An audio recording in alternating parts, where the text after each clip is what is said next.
រៀបសួរបងប្អូនទាំងអស់គ្នាបាទថ្ងៃនេះគឺជាថ្ងៃទី8ឆ្នាំ2026បងប្អូនហើយទឹកចាប់ផ្ដើមហូរមកទេណាទឹកឡើងខ្លាំងមែនទែនហើយនេះគឺជាទិដ្ឋភាពនៅខាងមុខសាលាខេត្តស្ពានថ្មចាស់ដោយសារតែទិដ្ឋភាពថ្ងៃនេះឃើញមានទឹកឡើងច្រើនក៏ឆ្លៀតចង់នាំបងប្អូនទាំងអស់គ្នាមកទស្សនាក្នុងក្រុងបាត់ដំបងក៏ដូចជាទឹកលិចទឹកអីចឹងណាបងប្អូនមកវាមិនតន់ជាលិចខ្លាំងទេប៉ុន្តែសង្កេតមកមើលស្ទឹងសង្ខេឃើញថាមានទឹកហូរទឹកអីចឹងណាហើយទិដ្ឋភាពបែបនេះមើលហើយគឺថាប្លែកភ្នែកខ្លាំងមែនទែនបងប្អូនដែលចូលចិត្តទស្សនាវីដេអូបែបនេះកុំភ្លេចជួយ Subscribe Channel ខ្ញុំម្នាក់មួយដើម្បីទទួលបានវីដេអូថ្មីៗនៅក្នុងក្រុងបាត់ដំបងក៏ដូចជាទិដ្ឋភាពតាមតំបន់ដែលបងប្អូនធ្លាប់តែឆ្លងកាត់មិនដែលបានមកផ្ទាល់ចង់ឃើញចង់ដឹងចង់ឮគឺខ្ញុំបាទពេលខ្លះខ្ញុំទៅដល់ទីតាំងនោះផ្ទាល់ថតឲ្យបងប្អូនទាំងអស់គ្នាទស្សនាអញ្ចឹងបងប្អូនរីករាយទស្សនាទាំងអស់គ្នាទឹកហូរវ៉ាងខ្លាំងហើយអញ្ចឹងខ្ញុំចង់នាំបងប្អូនទាំងអស់គ្នាទៅទស្សនាទិដ្ឋភាពនៅផ្នែកខាងក្រោមខ្លះដោយសារតែផ្នែកខាងក្រោមនៃស្ទឹងសង្កែគឺមានការលិចអញ្ចឹងណាបងប្អូនមកលិចចូលវាស្រាយវាស្រូវអស់ហើយអញ្ចឹងក៏បាទនាំបងប្អូនទាំងអស់គ្នាទៅទស្សនាក៏ដូចជាការកំសាន្តប្លែកអារម្មណ៍ប្លែកភ្នែកនៅតាមតំបន់ស្រុកស្រែស្រុកចំការអញ្ចឹងណាបងប្អូនបាទនេះគឺជាស្ពានថ្មចាស់ដែលពីមុនមកស្ពាននេះគឺជាស្ពានមួយដែលតម្រូវការខ្ពស់មែនទែនសម្រាប់អ្នកក្នុងខេត្តបាត់ដំបងណាគឺឆ្លងកាត់ទៅវិញទៅមកឆ្លងស្ទឹងសង្កែហើយថាស្ពាននេះទ្រុឌទ្រោមខ្លាំងក៏បាទអាជ្ញាធររាជរដ្ឋាភិបាលចាប់ផ្ដើមធ្វើស្ពានថ្មីមួយទៀតស្ពាននេះពីដើមមកក៏នៅរឹងមាំដែរបងប្អូនតែដោយសារតែតាមតែខ្ញុំដឹងខ្លះនៃបាទនៃសង្គ្រាមបាទខ្មែរក្រហមខ្មែរអញ្ចឹងទៅអាក្រោះរត់អីបកកាត់តាមលើនឹងច្រើនអញ្ចឹងស្ពាននេះធ្វើឲ្យស្ពាននេះទ្រុឌទ្រោមខ្លាំងណាបងប្អូនបាទហើយតម្រូវការប្រើប្រាស់គឺរាប់ឆ្នាំមកហើយអញ្ចឹងស្ពាននេះគឺមិនអាចធ្វើដំណើរបានទៀតទេនៅបច្ចុប្បន្នអញ្ចឹងក៏គេធ្វើស្ពានថ្មីជាប់នឹងមួយទៀតវាទៅជាស្ពានភ្លោះអញ្ចឹងណាបងប្អូនបាទស្ពានភ្លោះហើយទិដ្ឋភាពស្ពានភ្លោះនេះដោយសារតែពីមុនមកក៏គេចង់ឲ្យរើចេញដែររើធ្វើថ្មីលើនឹងបដ ாய் ប៉ុន្តែប្រជាពលរដ្ឋគឺដាច់ខាតអត់ឲ្យរើបងប្អូនបាត់ធាតដើមធាតអីចឹងគេក៏សម្រេចចិត្តធ្វើស្ពានមួយទៀតគឺស្ពានភ្លោះជាប់គ្នាតែម្ដងអញ្ចឹងធ្វើមកទម្រង់ដូចគ្នាឯងបងប្អូនមកគាត់ថាស្ពានមួយគឺស្ពានចាស់ស្ពានមួយគឺស្ពានថ្មីនេះហើយយើងមើលទៅដូចស្ពាននឹងស្ពានភ្លោះចឹងបងប្អូនណាឃើញទេតែធ្វើដំណើរអត់បានទេស្ពានមួយអត់បានស្ពានមួយបានចឹងណាក៏លួចតែម្ដងណាមើលបើយើងមើលពីខាងលើចេះទៅស្អាតបងប្អូនស្អាតស្ពាននេះហើយត្រើយខាងនោះគឺជាម៉ាស៊ីនទឹកចាស់ឥឡូវគេធ្វើជាបរិយសាងសង់ឡើងវិញអញ្ចឹងណាបងប្អូនបាទបរិយនេះក៏ថ្លៃដែរបងប្អូនថ្លៃនៅកណ្ដាលក្រុងតែម្ដងមុខសាលាខេត្តផ្ទាល់អញ្ចឹងវាថ្លៃនេះបាទស្អាតមើលចេះទៅស្ទឹងសង្កែនៅពេលដែលទឹកឡើងម្ដងមានសម្រស់ស្អាតប្លែក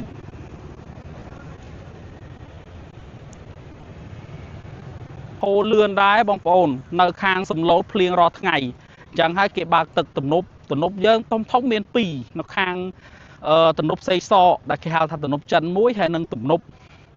ខាងកង្ហតមួយទៀតអញ្ចឹងវាមាន2នៅពេលដែលបើកអាហ្នឹងមកគឺទឹកចាប់ដើមហូរមកអស់ទំនប់ធំហើយទំនប់សាឡាតអនមួយទៀតត្រឹមសាឡាតអនហើយទៅទម្លាក់ទៅខាងទន្លេតែម្ដងបាទខាងព្រែកទ្របខាងអីហ្នឹងណាបងប្អូនមើលណែទឹកហូរ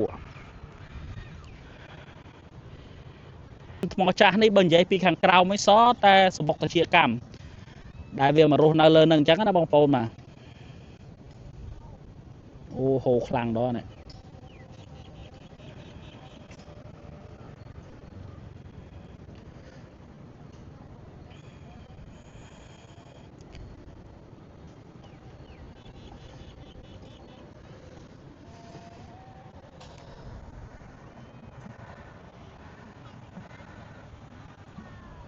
ស្អាតទិដ្ឋភាពមើលចេះទៅហើយមេឃក៏ចាប់ផ្ដើមលិចឡើងវិញដែរបងប្អូនបាទលិចចេញពពកភ្លៀងណាមេឃចាប់ផ្ដើមលិចចេញពពកភ្លៀងមកហើយមេឃអត់ស្រឡះទេមេឃនេះ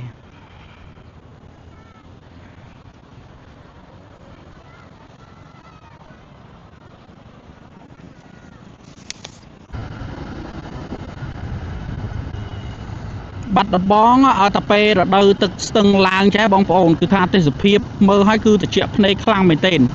សម្រាប់អ្នកបាត់ដំបងបាទហើយទឹកខូរបែបនេះបើសិនជាយើងអាចបាទទៅទស្សនាផ្នែកខាងក្រោមអូល្អមែនទែនបងប្អូនហើយ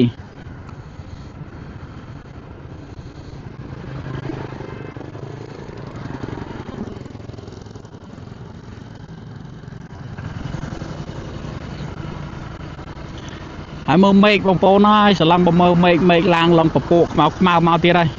ហើយណត់តែអ្នកស្រែទេបងប្អូនមកអ្នកស្រែគ្នាទៅតែបានស្រូវល្អបន្តិចហ្នឹងឥឡូវមេឃចាប់ផ្ដើមទឹកលិចចេះទៀតជាប់ហើយស្រូវស្រែអ្នកខាងក្រោមខាងលើ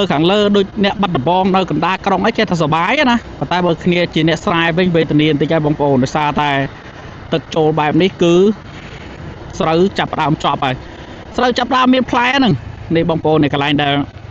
កំពុងតែផ្ទុះខ្លាំងនៅក្នុងក្រុងបាត់ដំបងណាវាជាទីដែលថាប្រជាពលរដ្ឋកំពុងតែមានការចាប់អារម្មណ៍ក្នុងខេត្តព្រោះអីទីតាំងនេះគេសម្រាប់ធ្វើផ្លូវថ្មើរជើងសម្រាប់លំអក្រុងបាត់ដំបងទេប៉ុន្តែឃើញថាខាងខេត្តឲ្យដូចថាឯកជនផ្សារឯកជនឲ្យមកធ្វើអញ្ចឹងវាអត់ត្រូវបាទមិនដឹងថាម៉េចអីមិនទេបងប្អូនយើងជាពលរដ្ឋធម្មតាយើងមិនសូវដឹងទេអញ្ចឹងចាំមើលមានដំណោះស្រាយមិនទៀតយើងអត់ដឹងហើយកន្លែងនេះក៏បិទសម្រាប់ការជួសជុលច្រាំងបាក់លើកមុនហ្នឹងអត់តាន់បានរើចេញទេបាត់ដំបងគឺគម្រោងគេធ្វើធំបងប្អូនណាគេមានស្ពានថ្មើរជើងគេមានរូបសំណាកថ្មីដាក់មកបាទពិសេសគឺសួនខាងសួនសោខេងនោះគេធ្វើជាកន្លែងថាតាក់ទីភ្ញៀវច្រើនណាខ្លាំងមែនទេអញ្ចឹងចាំមើលជាក់ស្ដែងអូនិយាយហ្នឹងតាក់មាត់បងប្អូនហើយនេះគឺជាទិដ្ឋភាពនៅផ្លូវលេខ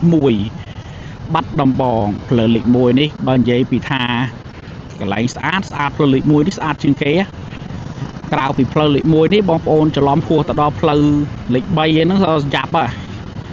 ដោយសារតែផ្លូវលេខ3គេធ្វើអត់តាន់រួចទេអញ្ចឹងបងប្អូនច្រឡំហួសទៅដល់ផ្លូវលេខ3គឺខូចទលោមនេះហើយបងប្អូនមកសួនសិល្បៈគេដាក់រូបសំណាក់អ្នកចម្រៀងពីដើមរូបចម្រៀងដោយថាលោកតាស៊ិនស៊ីសមុទ្រអីចឹងណាសេរីគាត់ហ្នឹង12រូបតែជិត1ឆ្នាំហើយដាក់ទៅបាន2សិនទេ10ទៀតអត់តាន់ដឹងនៅណាឯងបងប្អូនបាទអ្នកចម្រៀងដែលគាត់មានដើមកំណើតនៅក្រុងបាត់ដំបងណាបាទអញ្ចឹងគេដាក់2គេដាក់រូបសំណាក់2ខាងនេះចប៉ីដងវែងស្ដាច់ចប៉ីនៅទីតាំងនេះបងប្អូនបាទទីតាំងនេះគឺស្ដាច់ចប៉ីស្អាតណាបាត់ដំបងណាបងប្អូនឥឡូវសម្បូរអ្នកមករស់នៅច្រើនណាបាត់ដំបងដោយសារតាកន្លែងរស់នៅក៏ស្រួលទីតាំងក៏ល្អរោស៊ីរោអីគឺស្រួលល្អទាំងអស់បាទប្លែកមែនតាមើលខ្ញុំរកកន្លែងឡើងលើទីសិនជីខាងលើថតខាងលើបន្តិចចូលតាមណាចុះណារោជីឡើងមកលើនេះតិចទៅហើយជីថតបណ្ដោយនេះកន្លែងចំណតឡានមុខសាណាត់នេះឡើងមកលើនេះពុបឲ្យជិះម៉ូតូឡើងបងប្អូនប៉ុន្តែខ្ញុំចង់ជិះឡើងមកថតធម្មជាតិលើខាងនេះចែកជូនបងប្អូនទាំងអស់គ្នាទស្សនាបន្តិចសារឃើញស្អាតចឹងណាបងប្អូនបាទស្អាតមែនទៅពេលជិះទៅយើងថតទៅវាបាន smooth ល្អវាអត់ដូចយើងដើរនេះទិដ្ឋភាពនៅលើស្ទឹងនៅលើខឿនបាទក្បែរមាត់ស្ទឹងសង្កែហើយយើងក៏លេចទៅមើលខាងនោះវិញគឺថាសន្តាគារច្រើនណាបងប្អូនហើយនៅខាងនោះខាងកើតនេះចប៉ីរូបចប៉ី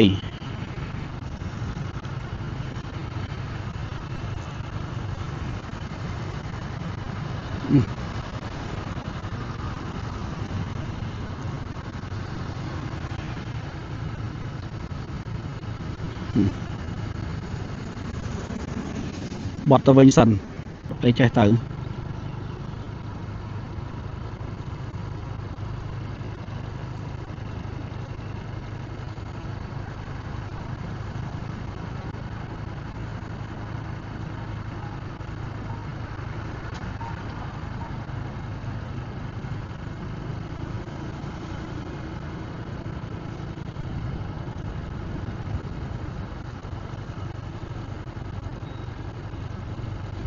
សុទ្ធតែភ្ញៀវបរទេស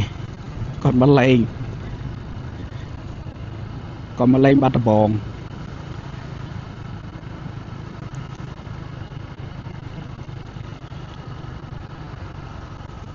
ខាងនោះចំណតទូបងប្អូន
គឺគេហៅថាដល់ផ្លូវធំហើយដល់ចូលភូមិនេះគឺទៅជាប់ជាមួយនឹងបងស្ទឹងតែបងប្អូន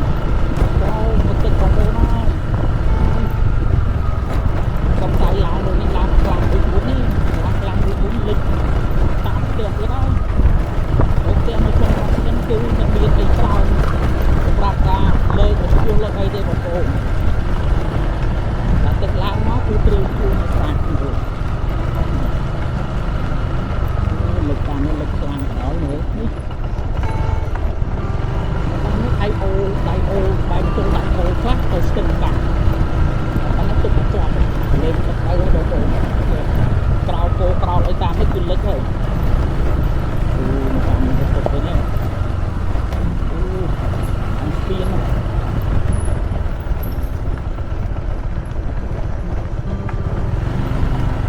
នេះផ្លូវនេះទៅព្រៃទ្រាប់ទៅ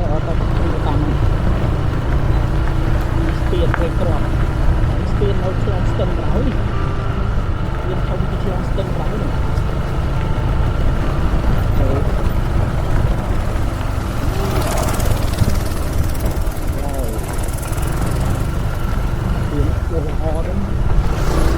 ស្ពាននេះมันឆ្លងស្ទឹងស្ពានដៃអូ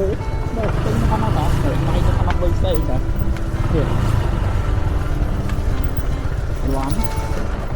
នេះតាមនេះទឹកចូលដល់ក្នុងហ្នឹងដាច់ត្រឹមនេះឯងគោអូមើល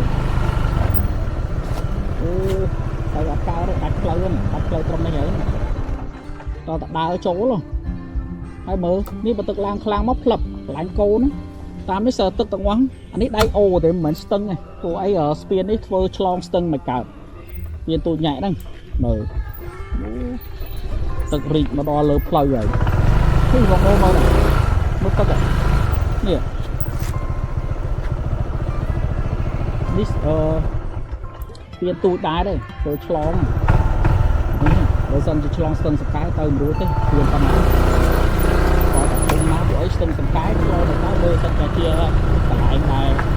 ទូឆ្លងកាត់ទូឆ្លងកាត់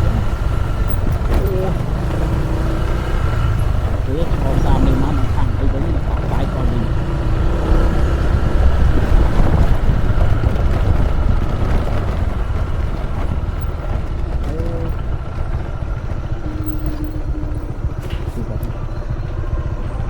បងអីអានេះគេហៅភូមិអីគេ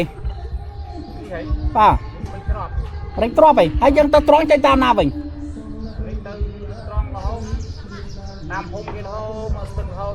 ចាល់ហ៎បាទអូអញ្ចឹងដល់យើងឡើងនេះទៅវិញបាទទៅនោះរហូតអត់មានទីយ៉ាងណាទេតយើងមកទៅវិញបាច់ឡងទៅខាងកើតអូហើយអានេះមិនស្ទឹងណាមែនអត់អានេះស្ទឹងដៃស្ទឹងខាងនោះទេអូបាទអរគុណនេះក៏យកអាស័យមកលក់អី